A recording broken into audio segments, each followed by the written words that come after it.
إسرائيل ومعها العالم بقيام آلاف الهاكرز أو قراصنة الإنترنت. Hackers gaining access to confidential. Hackervorwürfe gegen Wikileaks-Gründer Julian Assange. Actress Jennifer Lawrence was among several stars. Cyber Week 2016 presents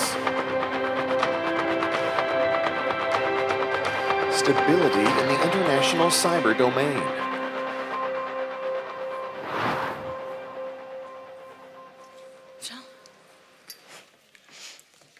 And thank you again to Mr. Buki Carmeli, the newly appointed head of the Israeli National Security Cyber Authority. It's not an agency, it's an authority, part of the Prime Minister's office here in Israel.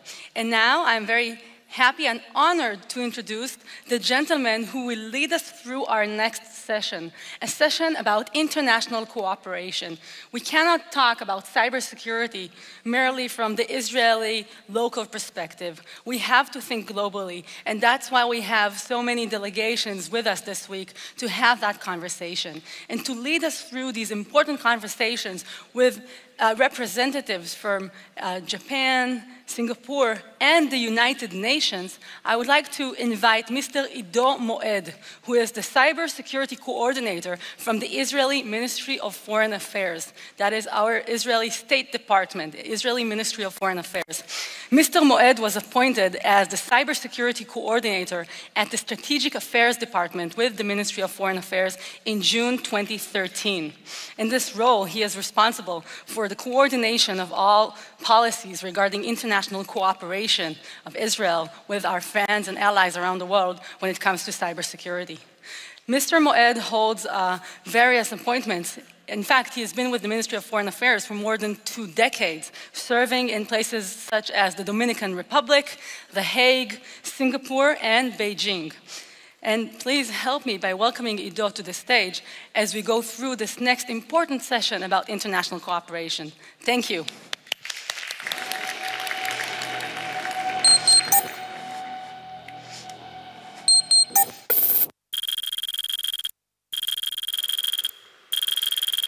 Hi, good morning everyone. Welcome, Bruchim Habayim.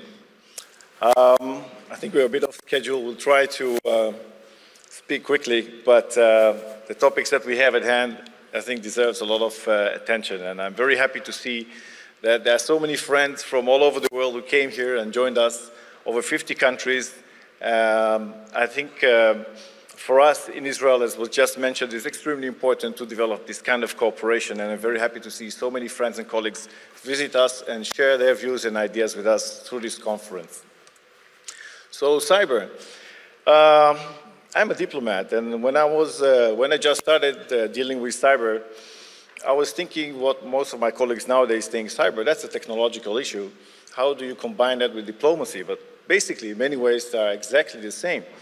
It's about connecting people and peoples. So how do you reconcile this in terms of concrete actions? And I think the basic point is that although in technology things are binary, it's either 0 or 1. It's either you're on the bus or you're off the bus. In our world, in our international political world, the world is perfect. We never heard about bugs. We never act about bugs. We don't care about bugs, which are exactly the very, very important part of cybersecurity. So how do you reconcile those things? And how do you act, as we heard earlier, in a fast way? How do we become part of what the global community should be doing together with the security authorities, as we just heard, and make this world a safer place? We added another word. It's not just security, which in many ways is technological, it's about stability. We like stability. That's our world. We like things to be more or less the same. You saw earlier how many conflicts there are around the world, just in this region and all over the world. So we like to do what we can, first of all, to create more stability. So in this session, we have 4 very distinguished guests and speakers who will help us to understand from their perspectives what countries can do by themselves on a regional level where there is a lot of confidence between neighbors and on the global scale to enhance global cybersecurity and stability. From our perspective, and we are not going to talk about Israel, but I would like just to mention that Israel is very active both in the regional security organizations such as the Organization of Security and Economic Cooperation in Europe, the OSCE, the United Nations, the IGF, Internet Governance Forum, and other fora, to contribute what we can from our perspective to this global security and stability. But now, without further ado, let me introduce our first speaker. Mr. David Koh, Chief Executive, Cybersecurity Agency at the Prime Minister's Office and Deputy Secretary for Technology and Special Projects at the Ministry of Defense of Singapore. He is currently the Deputy Secretary of Defense and Chief Executive of the newly created Cybersecurity Agency of Singapore, and prior to his current appointments, Mr. Koh served in the Singapore Armed Forces. He sits on the boards of the Media Development Authority, Defense Science and Technology Agency, DSO National Laboratories, and Temasek Defense Systems Institute. Mr. Koh graduated from the King's College, University of London, UK, with a bachelor's degree in electrical electronics engineering. He also has a master's in public administration from the Harvard University in the USA. Ladies and gentlemen, please welcome Mr. David Koh.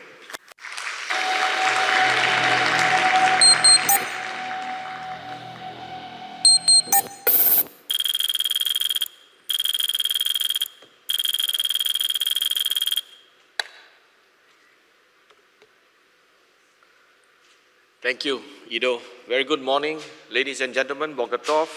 I'm delighted to be here to talk about stability in the international cyber domain. As Ido explained, I'm the Chief Executive of the Cybersecurity Agency in Singapore. I didn't know there was a big difference between agency and authority. I don't think we're so particular about the terminology in Singapore, but nonetheless, we do our work openly. Notwithstanding that we are an agency. I'm here to talk about stability in the international cyber domain. In my view, stability means to be a resilient and shock-resistant system that has the ability to mitigate and recover quickly from cyber attacks. The Singapore government recently tried to implement or announced just 2 weeks ago that we will be separating internet surfing. It's part of a concrete step to take to increase the resilience of our government systems. The policy to separate internet surfing means that government network computers will no longer have direct, unfettered access to the internet. Principally, no more surfing or downloading. You can still send and receive emails from citizens and others. And you can still connect to our government networks, or our officers can still connect to the government networks from outside their office through a VPN. However, as expected, this became the talk of the town as the media took this story all around the world. Fortunately, we did not have to resort to sending out our pigeons to coordinate our participation in this conference. We also did not have to go back to old-style catalogs to do our Google search. These are just some of the examples that came out in the media and across the internet in Singapore. Singapore governments will still have access. Singapore government officers will still have access to the internet, just not using network computers, and for very good reasons, as the audience here knows. Singapore's cyber domain is under constant threat. We are a prime target for cyber criminals, hacktivists, and even state actors. As public servants, we have a duty and responsibility to protect government systems as well as citizens' data. It is crucial that we prevent breaches and disrupt what is known as a cyber kill chain to raise our cyber defenses. Internet surfing separation will significantly reduce the attack surface and prevent attackers from exploiting our systems.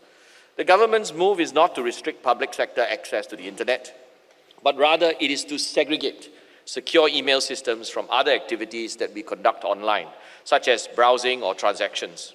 Some reports in the media said that the government e-services would be disrupted, and this is of course incorrect. E-services will continue to run smoothly and more securely as well. Cybersecurity is essential if Singapore is to become a smart nation. This is our aspiration. It is in fact a key enabler. Cybersecurity is a key enabler to our road to achieving our goal of becoming a smart nation. We believe that we cannot be a smart nation that is trusted and resilient if our systems are open and vulnerable. Stability in the cyber domain, regardless of whether it is a private, national, or at the international level, is achieved through stakeholder management. Stakeholders in the cyber domain include public agencies such as government organizations, private parties such as individuals and corporates, as well as international entities such as the different countries. The old idea that the chain is only as strong as the weakest link is true, definitely in the cyber domain. The lack of coordination between these entities could also undermine stability. Systems like this could collapse when just one in a chain of highly interconnected stakeholders are hit. Chain reactions could cascade into system-wide paralysis within the cyber domain, and even have effects in the physical domain. The cyber attack on the Ukrainian power grid is an example of the fallout from the cyber physical domain. Appropriate stakeholder management results in coordination, enabling them to act collectively with a system-wide perspective. This allows for the mitigation of threats to the cyber domain comprehensively on a system-wide level. For example, regulations for businesses to employ managed security services, MSS, or for individuals who subscribe to upstream data inspection or walled garden measures at the telco level could potentially block initial malware infection. This could also disrupt the cyber kill chain upstream and possibly isolate cyber physical impact. All downstream stakeholders could benefit and the overall system stability is enhanced. Such a system would be stable, shock resistant, and less prone to successful cyber attacks. Stakeholder management does not mean a simple aggregation of individual plans. It means ownership and the formation of a coordinated, private, national, and international cybersecurity system that is bigger than the sum of the individual parts. It means system optimization and not optimization at the individual or subsystem level. It should permeate every level, regardless of whether the interested parties are private, national, or international stakeholders. In fact, cybersecurity stakeholder management should be viewed as a holistic effort. Within the national cyber domain, public sectors also need stakeholder management. Stakeholder management begins with the private sector stakeholders, specifically the formation of a domestic cybersecurity agency. Cybersecurity cuts across agency responsibilities and turf lines. To successfully implement this requires strong governance and the ability in public sector stakeholder management. This was the case when Singapore established its Cybersecurity Agency, CSA. Leading up to the foundation, I had the privilege of sitting in some of these high-level discussion meetings, and there was a heated debate about how CSA should be organized, what its responsibilities would be. Now, when I was listening to these debates, it was clear to me, actually, no one in the room knew what actually the problem was. But everyone knew that the solution was to form CSA. I said, good luck to whomever will have the chance to lead this new agency. So it came a bit of a surprise to me when they informed me later on that the ministers had decided that I would be appointed the chief executive of the CSA. This is over and above my other appointment in the Ministry of Defense that I hold concurrently. Unfortunately, this additional appointment did not come with a pay rise. I'm not sure how it works in your country, but obviously they had information from Bookie's presentation already. That is not the pay that counts.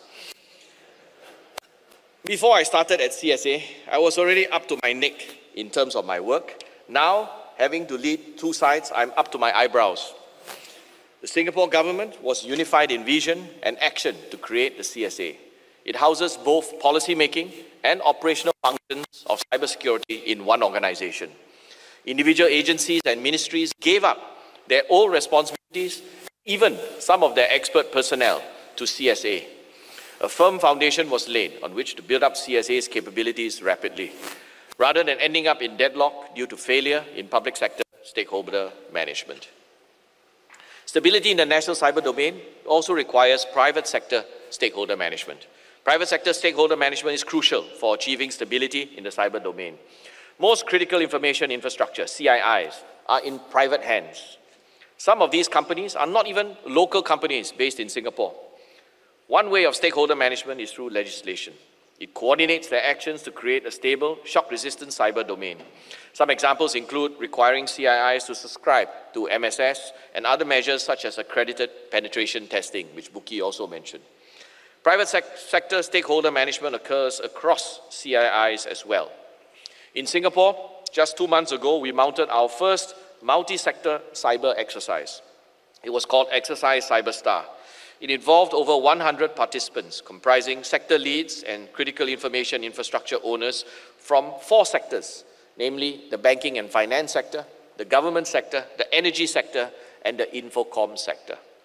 Exercise scenarios included web defacements, widespread data exfiltration, malware infections, large-scale DDoS attacks, as well as some cyber physical attack. Trying to get CIIs to share information and trust each other within a sector is already challenging. Trying to do this across different sectors is, shall we say, even more challenging. It took substantial efforts in private sector stakeholder management and coordination to execute our exercise successfully. Private sector stakeholder management must begin on a daily basis, not just during a crisis. We need to establish procedures to work together, share information safely and securely, and most importantly, we need to build up trust. All this must be done on a regular day-to-day basis when there is no crisis. So when a crisis does hit us, we already know what to do. And we have a store of goodwill, trust, and confidence in each other that will get us through the crisis together. International stakeholder management is also crucial for extending stability into the international cyber domain. Memoranda of understandings could achieve this, MOUs. To date, Singapore has signed cybersecurity MOUs with France, the United Kingdom, and India. Deeper international collaboration beyond MOUs is desirable. Singapore's Prime Minister, Lee Hsien Loong, visited Israel personally only 2 months ago. He highlighted our ties in technology and R&D collaboration, and cybersecurity is one of the areas to deepen our relationship. Strengthening international collaboration is part of international stakeholder management. It is necessary due to the borderless nature of cyber domain connecting the world. Cooperation and collaboration aids in the mitigation of cyber threats and enhances stability in the international cyber domain. International stakeholder management has to keep pace with advances in technologies. Countries, corporations, individuals, and even devices are set to experience an unprecedented level of connectivity with the Internet of Things. CIIs are no exception. In fact, many of them ride this wave. From supervisory control and data acquisition, SCADA systems, to autonomous and cloud-based technologies, CIIs are being connected more closely than ever before. And it will become increasingly difficult for countries to secure and stabilize their cyber domains within the country. Allow me to explain this in Singapore's context. Singapore is an open and globalized economy. We have benefited tremendously from the rise of the internet. It has fundamentally changed the way that we communicate and conduct business. We have a well-developed infocom infrastructure that powers much of our physical and digital economy in Singapore. Many Singaporeans are digital natives. At 82%, we have one of the highest internet penetration rates in the world. And our mobile phone penetration rate is 150%, which means that most people, including myself, have more than one cell phone. However, such pervasive interconnectivity also possesses significant threats to our computer systems and CIIs. Across Southeast Asia, FireEye reported that 29% of their customers were targeted with advanced cyber threats in the first half of 2015 alone. In this environment where Singapore's cyber domain is under constant threat, the Singapore government recently implemented a new policy to segregate internet surfing. No, despite what you might have heard on some of these breathless media reports, Singapore did not cut off the internet, neither did the government disconnect from the internet. Rather, it was a simple defensive move. In the past, some of the Singapore government networks were very open. You could have full access to the internet, surfing, downloading from your work computer. Now you can imagine what kind of threat this represents. Now the Singapore government plans to do is simply to limit the ability to surf and access the internet from the office networks. So it's a simple move to limit the attack surface to protect our systems and the citizens' data. However, it attracted a lot of inaccurate media attention. It's almost as if some of the media didn't want to really understand what was going on. They just wanted to tell a more interesting story. I'm sure you don't have this kind of problem in your country. When a cyber attack occurs in Singapore, the impact may not only be felt in Singapore, but potentially globally as well. Singapore's historical role was to be a transit hub for trade. Today, we are a financial hub, a shipping hub, and an aviation hub as well. A successful attack on Singapore could affect global financial systems, civil aviation and air traffic control systems with disproportionate effects on similar critical infrastructure and real-world effects in other countries. This is because we are all now linked through what some people are calling supranational CIIs. These are networks that transcend borders and link together critical systems such as the financial system, telecommunication systems, air traffic control systems. Against this backdrop, the need to cooperate for cybersecurity is even greater. We need to recognize the urgency of the issue and start working together to take action based on our common security interests. As our cyber interdependence rises, so must our ability to protect our supranational CIIs. International stakeholder management is required to overcome challenges in collaboration for supranational CIIs. This is primarily because supranational CIIs are more often than not also national CIIs. There may be competing interests and issues of national concern between countries. As such, I'd like to offer 3 proposals in managing stakeholder relations in the international cyber domain. How can we protect ourselves? Well, first, we must establish platforms for discussion, such as this conference, so that we can build trust, facilitate cooperation, and reduce the chance of miscalculation between countries. Here, I also unabashedly promote the inaugural Singapore International Cyber Week, which we'll be organizing from the 10th to 12th of October this year.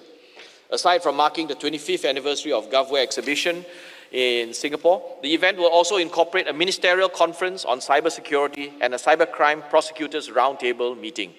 We'll be inviting all 10 ASEAN member states, ministers for cybersecurity and ministers for telecommunications, as well as other ministers from our partner countries to come to Singapore for discussions on regional and global cybersecurity issues. Secondly, we should also aim for a fair and inclusive rules of the road, such as agreeing on the management of the internet as a global commons. We think that this will be best done by discussions at global institutions. Singapore also advocates a cyberspace where behavior is governed by the global values of social responsibility and consensus building, so that cybersecurity can be an enabler of smart technologies that improves lives and provides economic opportunities for all. And finally, we must set some common goals to work towards, such as combating cybercrime. In this area, Singapore plays a facilitating role as a voluntary lead shepherd under the auspices of the ASEAN Ministerial Meeting on Transnational Crime. And on the global front, Singapore also hosts the Interpol Global Complex for Innovation, which supports international cybercrime fighting operations. We hope that more countries can join us in fighting this growing threat. So in conclusion, we've seen that there are many forms of stakeholder management in the cyber domain, be it at the private, national, or international level. All are necessary as part of the continuous, holistic effort in stakeholder management, and they ensure system-wide coordination and the achievement of stability in the cyber domain in its totality, if we look at it from all 3 levels. Singapore recognizes that we can play a useful role in the cyber domain by fostering discussions on our common security interests for this new global commons. We hope that all countries can join us during our International Cyber Week in October this year, so that together we can build an open and secure cyber domain. Thank you.